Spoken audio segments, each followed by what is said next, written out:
So what we want to do now is we want to play the full commentary from Kendrick Perkins on this topic, and then we're going to come back and react to what he has to say. Take a listen to what Kendrick Perkins had to say here. When I'm looking at Bronny, do I think he could be a pro? Absolutely. He's going to be a role player as a professional. That's okay. I could see his ceiling if he reaches his ceiling of being an Eric Bledsoe type player, but that's in years to come. It's going to be a development process. He's going to have to go to the right organization that's going to be willing to be patient with him. But at the end of the day, right, we're talking about Bronny. And my thing is, I want him to write his own book. And I didn't like when LeBron showed up to the draft combine for the simple fact that if you're trying to detach yourself from him, then you don't show up. You let him have his moment. Look, here's what I liked. I like that we finally heard from Bronny. I know you did like the first interview with Bronny a couple of years ago at the combine up there, the Hoop Summit up in Portland. But we have not heard that much from him in his own voice, in his own words. I actually like that he said, that's my dad's dream to play together. Like, I like that he addressed that he knows where he stands. Because until this, we've kind of just seen him post on Instagram. Like, we've seen highlight videos, but he has not spoken for himself all that much. And so I think that's a good sign.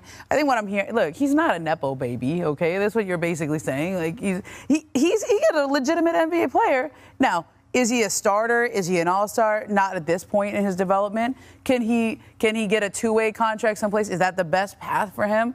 I don't know. I mean, and I think that's where the fact they had a coaching change at USC, that he's in the draft, that he kind of lost some of his offseason and this season because of his health issues.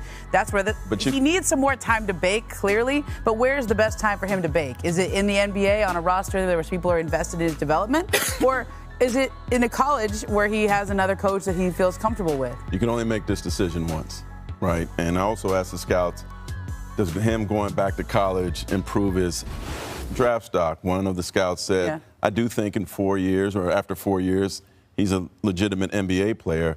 The other one said, no, I just see him as an old senior. Hey, look, let me say this. We have to stop. We have to stop.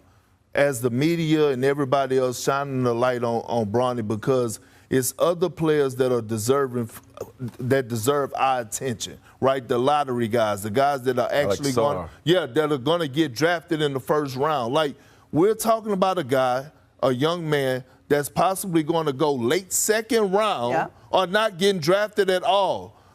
I've never, in my 4 years of working here, I've never sat on the table where we're talking about a second-round pick. But this is LeBron James' son, and that is a legitimate storyline that one of the greatest of all times has a son trying to play in the NBA at the same time. And you have to give Bronny credit for actually trying to say the right things and showing up in the right places. And at the end of the day... And by the way, I like seeing LeBron in the stands as a proud dad. I like that. That's a great example from fatherhood. He's the #1 scorer in NBA. What does that have to do with his son being at the draft Scottie Pippen's kid was playing on the Lakers. We didn't shine the light on Scottie Pippen's son like this. We can't move the goalposts and feel like we go do it when it's convenient for us. When we say Nepo baby, that means that you have the same career, parents to child. And so for those somebody's a Hollywood producer, their son or daughter gets a job. But if he has the same dreams and he does get a little bit of the benefit of the doubt. But can we talk about this, y'all? This is a guy who's given his life to the game, LeBron James. And if the byproduct is that Bronny gets a little bit of a nod, maybe there is though. Maybe that's okay. Because right now LeBron is still at the peak of his game where he has the leverage to maybe get the Lakers to draft his son. And guess what? Maybe the team. Do you want it that way? I wouldn't. However, if it's got to be done, that's the only way. That's the only way. Look, I want Bronny to be successful. I think all of us do. But I'm also, but I'm also being a realist here. Like we're literally spending 10 to 12, huh? Look, if Stone, my favorite guy, Stone, is at the NBA Combine, I bet you will be working. I get out of his way. I get out of his way. I get out of his way. See, here's the thing, right? Again, we're talking about a young man who's projected to go late second round, early first round. Like, I get it, man, but it's like, damn. But if we're going to fault the media for talking about it, fault the teams that actually might make the decision. And I do think there's more teams than Lakers that would take him. Maybe not necessarily for his talents right now. It might be the I want to hear from the team. Overall benefits of heritage and that. You don't see. So you heard what Kendrick Perkins had to say. What are my thoughts on what Kendrick had to say? I think first of all, Kendrick Perkins has been on one over the last few weeks. He's been really calling it like it is, and I've been surprised because Kendrick Perkins used to be one of these LeBron guys that LeBron could do no wrong, nothing like that. And now he seems to be speaking his mind a little bit more. Look, are there people out there that share the same viewpoint of Kendrick Perkins? Well, sure, absolutely, right?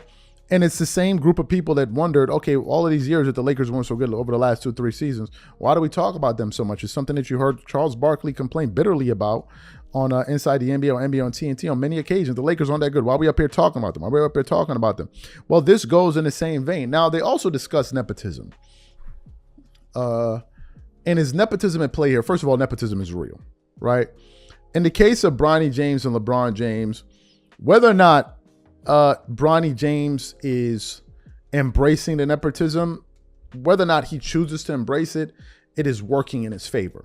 Because whether or not you decide to say, well, you know, I'm LeBron James, the fact of the matter is you're LeBron's son.